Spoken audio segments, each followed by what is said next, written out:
este caso, digamos, es coleccionar antigüedades. He visto que en cada parte de mi familia he encontrado elementos que lo han usado ellos y me han transmitido ellos con sus historias, vivencias, cómo lo usaron, y eso me interesó ir recopilando la historia del uso y en los elementos que ellos usaban en sus labores cotidianas.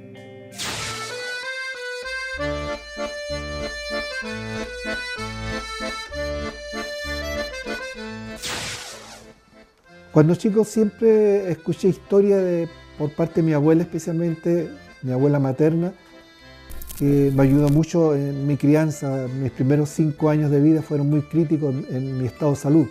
Y ella me acompañó a muchas partes, entonces entre mis enfermedades ella me contaba siempre la historia de su familia. Y era una familia muy importante, ella pertenecía a la familia Videla, que era de renombre, digamos, aquí en el país. Por lo tanto, ella siempre quiso contarme a grandes rasgos cómo era su familia, la descendencia. Entonces, toda esa historia me empezaron a mí a llenar de ilusión, de tratar de conocer al máximo mi familia y recorrer, digamos, el pasado, conocer cómo eran. Así que eso me motivó bastante a seguir investigando.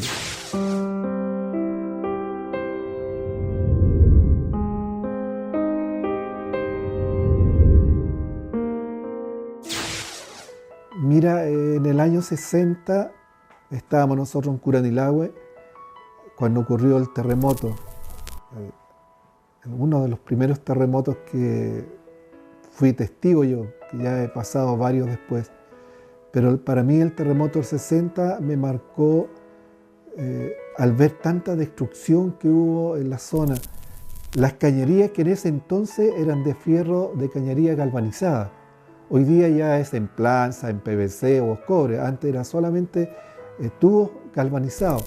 Y había que salir a hacer a terreno, parchar, hacer los hilos con terraja. Y todo eso lo hacíamos en terreno. Y yo acompañé a mi abuelo, digamos, después del terremoto, por un par de meses, porque lamentablemente mi abuelo en octubre falleció de un ataque al corazón. Y me quedé yo con ese recuerdo. Entonces, para mí, como niño, me marcó mucho el terremoto, porque después del terremoto, mi abuelo me enseñó a darle ayuda a los demás.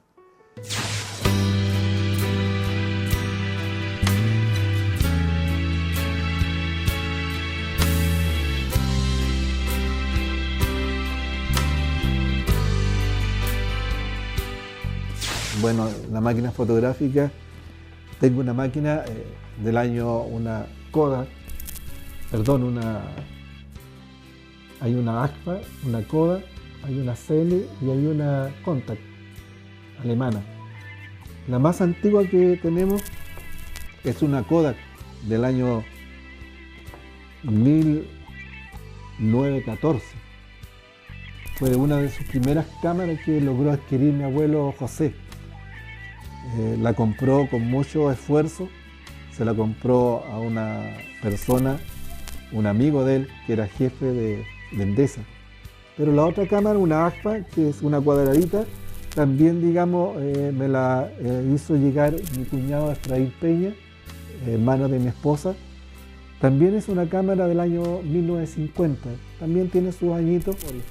También hay una cámara que fue una cámara que le adquirí yo a mi hijo Cristian cuando él estaba estudiando su carrera de comunicación, que es una cámara Zenit, una cámara rusa, que los rusos, digamos, hicieron una cámara, según ellos la hicieron llamar el tanque ruso, porque soportaba cualquier maltrato, pero tenía una calidad fotográfica que yo creo que cualquier cámara digital de hoy día se la puede envidiar.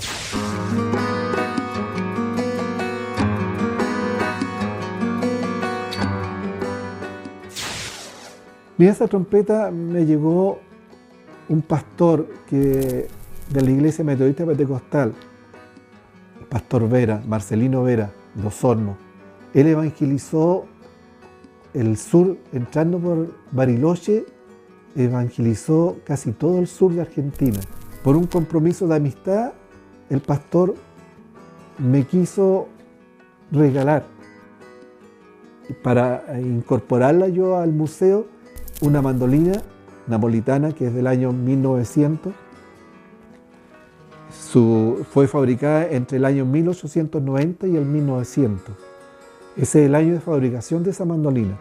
Es especial, tiene un alto valor comercial, y la trompeta similar de ese año es una Ben Johnson que ingresó por unos ingleses que llegaron a Punta Arenas.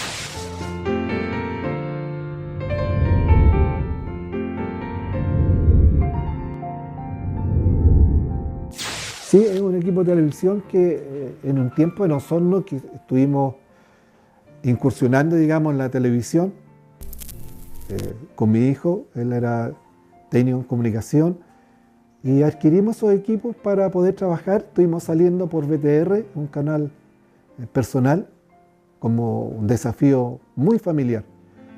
Se compraron algunas cámaras, una Sony muy antigua. Después ya compramos una camarita un poquito de mejor, una Panasonic 9000.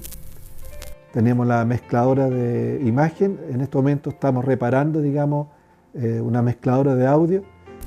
Y unas cámaras chicas que teníamos para salir a terreno. Recorrimos parte de la cordillera, de la costa, y se lo hacía incómodo andar con las cámaras grandes, así que recurrimos a unas cámaras chicas que eran más fácil manipularlas y no era tanto el costo si es que se hacían tiras.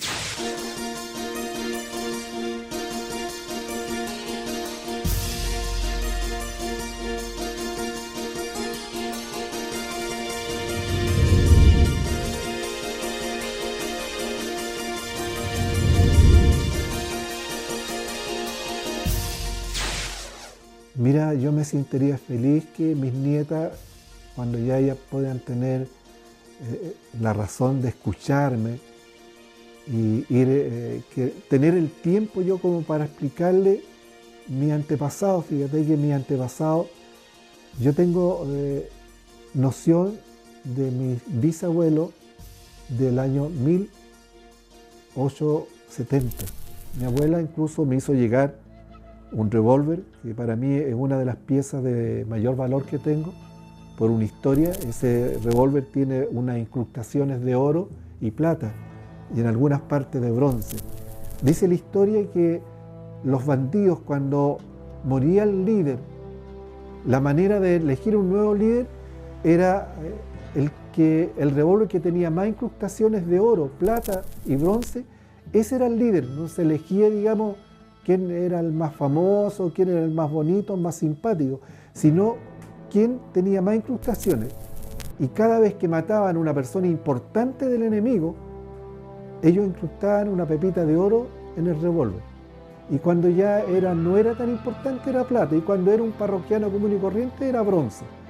Entonces, para mí, cuando mis nietas me recuerden con toda esa historia que tengo dentro de mi mente, yo creo que ellas van a poder decir: mi abuelo era una persona que tenía muchas historias, pero de las cuales todas las historias eran verdaderas.